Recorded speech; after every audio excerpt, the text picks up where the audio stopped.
It is Sunday, it's the 16th of March. Right now, it is 7:18 a.m. and we have our first meal to go down for this day. Later, in around 3 hours from now, I will have a 32-kilometer marathon-paced workout on my schedule. And these days are the days we do it for, literally. These are the days that we want to, let's say, treat it as it is race day.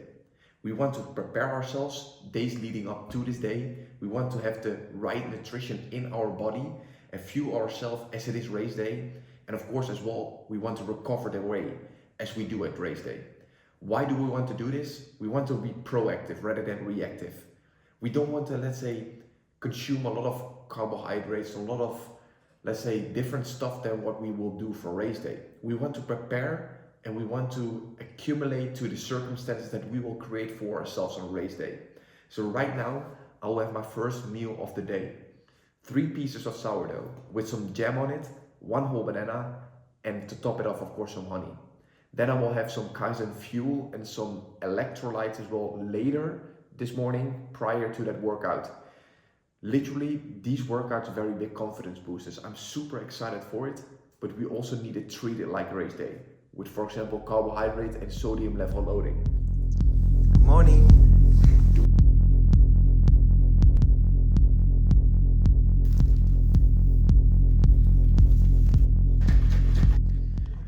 Alright, so I'm right now 30 minutes out from the run. And with this breakfast that I had this morning and the supplements combined, I've made sure that I have at least 100 grams of extra carbs in my body. And on top of that as well, 1500 to 2000 milligrams of sodium. So I have enough fuel and sodium in my body in order to perform.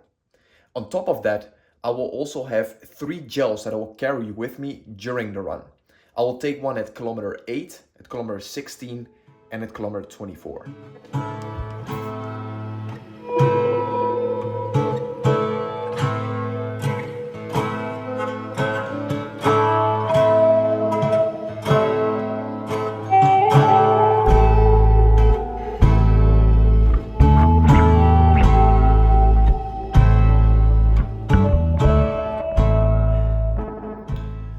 So I've structured the 32-kilometer workout in the following way. This has marathon-paced splits in it. That does not mean that we will run the entire 32 kilometers at a certain pace. That's something that I did last year.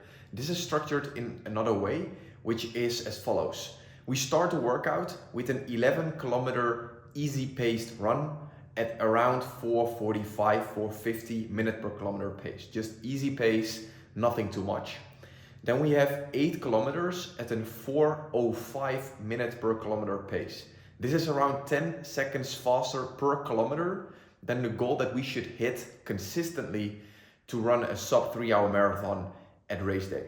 Then we have 1.5 kilometers easy at around 4:40, 4:45 minutes per kilometer.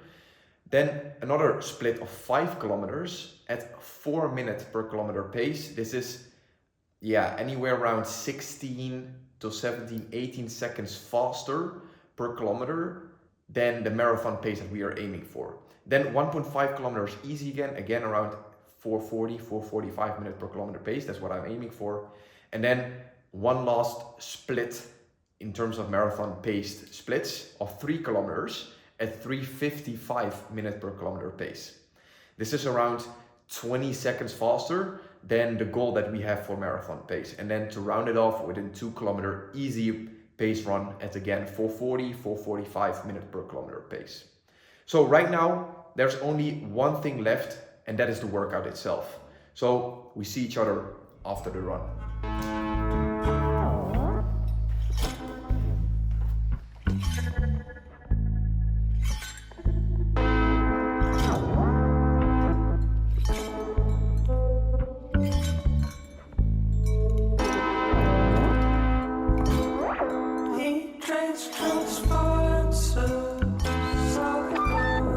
Workout complete.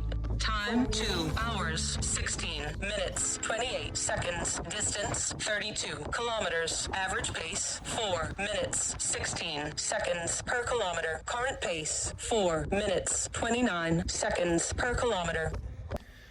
Alright, 32-kilometer workout completed. Right now we will go over the splits to see how it went. I feel really good, to be very honest. This workout with the weather I had, very, very lucky, of course, but the way how I feel right now and the adaptations I've been basically going through over the past months, over the past year of training has been absolutely phenomenal. And that showcased itself during this workout. The first 11 kilometers of easy run has been completed at 4:41 minutes per kilometer pace. Then 8 kilometers fast pace, 3:57. 1.5 kilometers easy, 4:30. Then 5 kilometers fast at 3:52.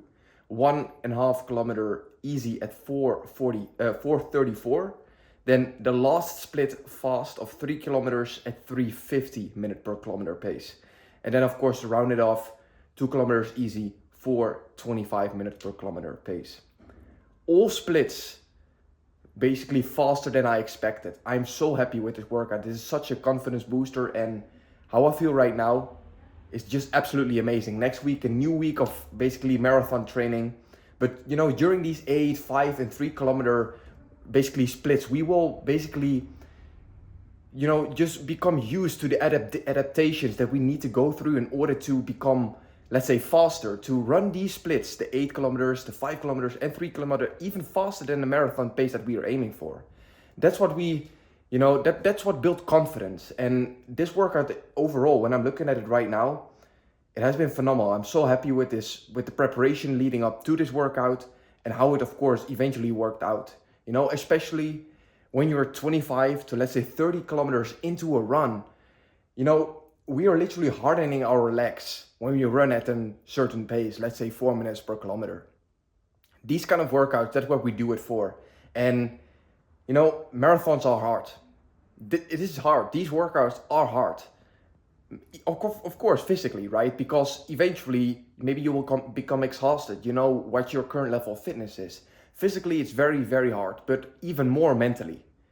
And that's, you know, where we get used to as well when we run these 32, 35, and eventually 42 kilometers to complete the workout, to complete the marathon. So super happy overall. Right now getting into the second meal of the day. Super excited for that as well. And now it's time to recover. All right, so a quick hack to replenish your sodium levels, but especially your potassium, to get the right minerals in after a run, especially during long runs, is to take 1 liter of coconut water, put a little bit of Himalayan sea salt in it, together with 1 tablespoon of lemon juice and some chlorophyll. If you do this, you have natural electrolytes. It tastes amazing, you feel amazing, and your body will be very, very happy when you take it. Just try it out and you won't regret it.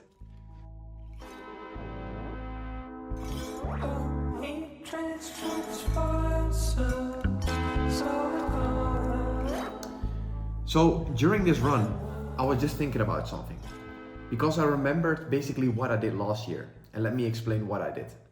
Last year, I was preparing myself for the Marathon of Madrid. I did that together with my brother. And when I was in the Netherlands, we prepared ourselves for these type of workouts, 32, 30 and 35 kilometer workouts, 3 times. But during those workouts that we did, it was totally different. We prepared ourselves really well leading up to that workout, but we did not treat it as race day.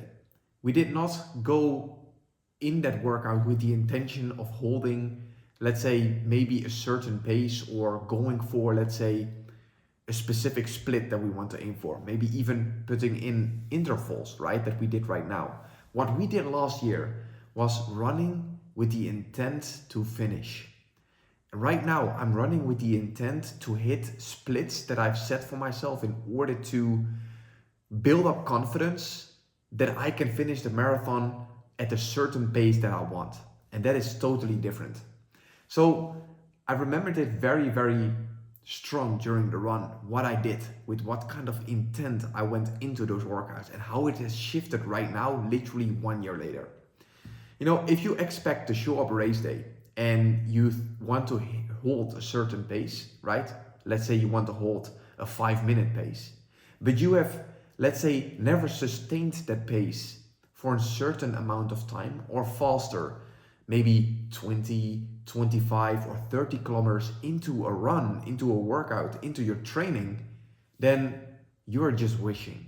Then you're just literally wishing that it will work out well.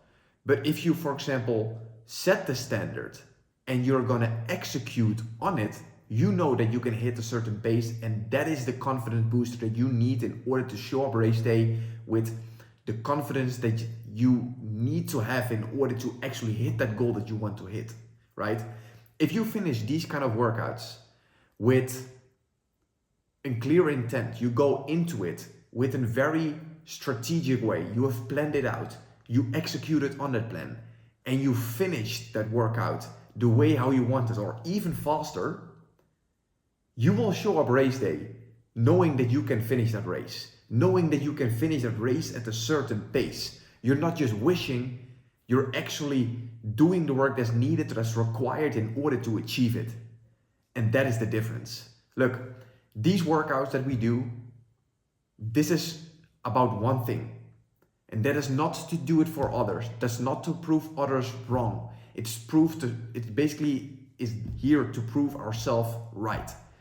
It is about self-respect. Doing the work while nobody's watching. Doing the work regardless the weather circumstances. It's about self-respect, to care about ourselves, to eat well, sleep well, train well, execute. Even if you feel shit about the workout, you still do it.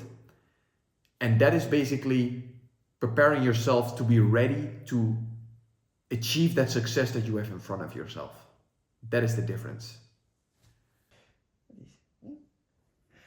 All right, so before we end this video, I would like to just dive a little bit more deeper into what I did to prepare myself for this 32-kilometer run. So what did I do in terms of sleep, in terms of taking rest, the right nutrition, right? To just prepare myself the best way possible, because there are a few things that really I'm 100% sure of helped me in order to perform the best way possible and to be 100% ready for this run. First of all, nutrition, right? Look, what I did, like I already mentioned, is preparing myself the best way possible by treating this like it is race day.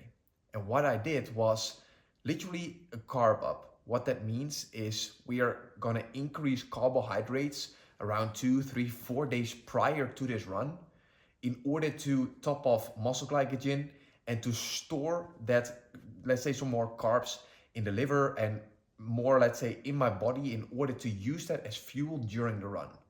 I will also create basically a video around how to carb load 3 days before race day, which is a specific video which I will get into as well later in this prep, in this build.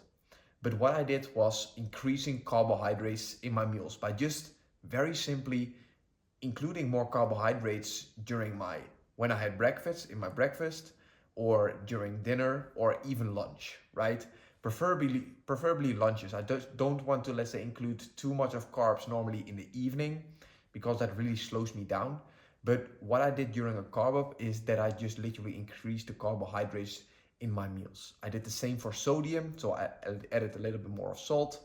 And of course, I also took the supplements in order to just put, let's say, some more electrolytes in my drinks, and also, of course, the Kaizen fuel to give me the right amount of carbohydrates prior to the run and prior to the workouts that got me to, let's say, this run that I got into today.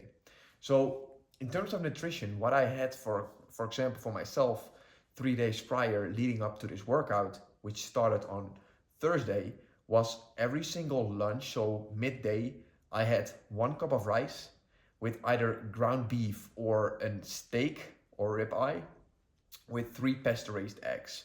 If I was very hungry, I also had an avocado on top of it. Then in the evening, I had a little bit more of rice with whatever my parents served me. Then I had on Friday a complete dish that was paella. It's a Spanish dish with a lot of carbs, of course, because it's only rice, fish, and everything around it, but mainly rice. So that gave me as well a lot of carbs. In midday, I literally had the exact same. I also took rice with ground beef or a steak and basically eggs. That's what I take every single day normally, which I'm a very big fan of. And I don't want to shift and change too much in terms of nutrition, especially not when I'm a few days let's say, out from a race or a very important workout as today, right? So that's what I did in terms of carb loading, literally including more carbs in my meals. And I like to do that in terms of rice or sweet potato. Those are my two favorite carbohydrate sources that I just like to consume a little bit more of prior to these workouts, prior to race day. There are a lot more, of course, in terms of pastas and lasagnas, all those kind of like dishes.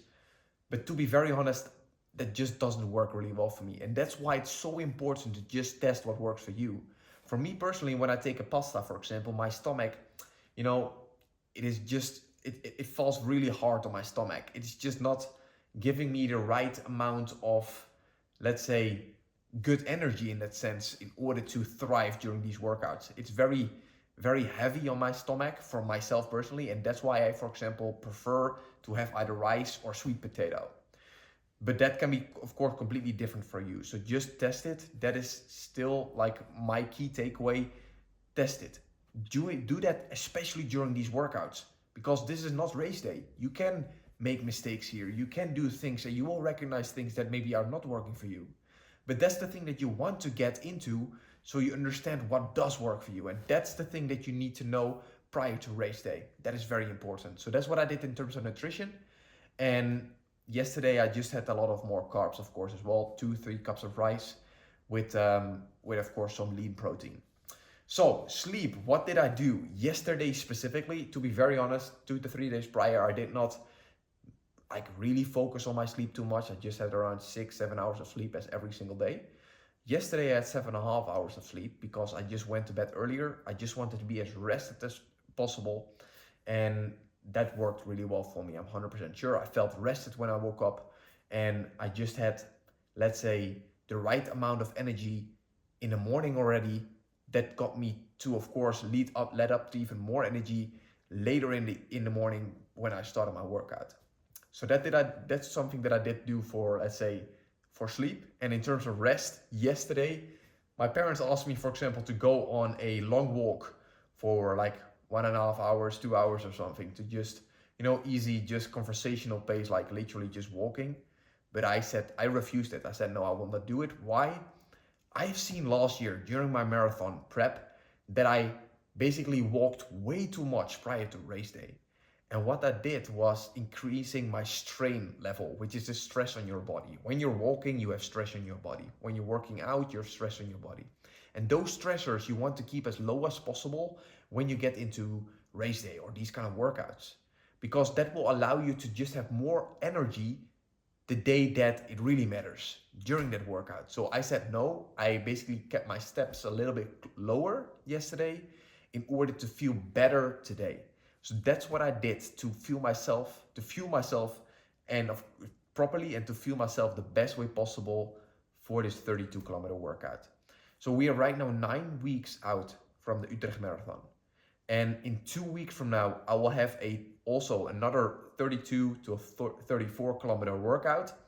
And in 4 weeks from now, I will have one more, which is an even bigger workout, 35 kilometers, which I will also document and share with you guys so you can use that for yourself. So I genuinely hope this was valuable. What I will do right now is recover. I will just take the right amount of fuel sources to recover and to allow that, basically to facilitate recovery the best way possible.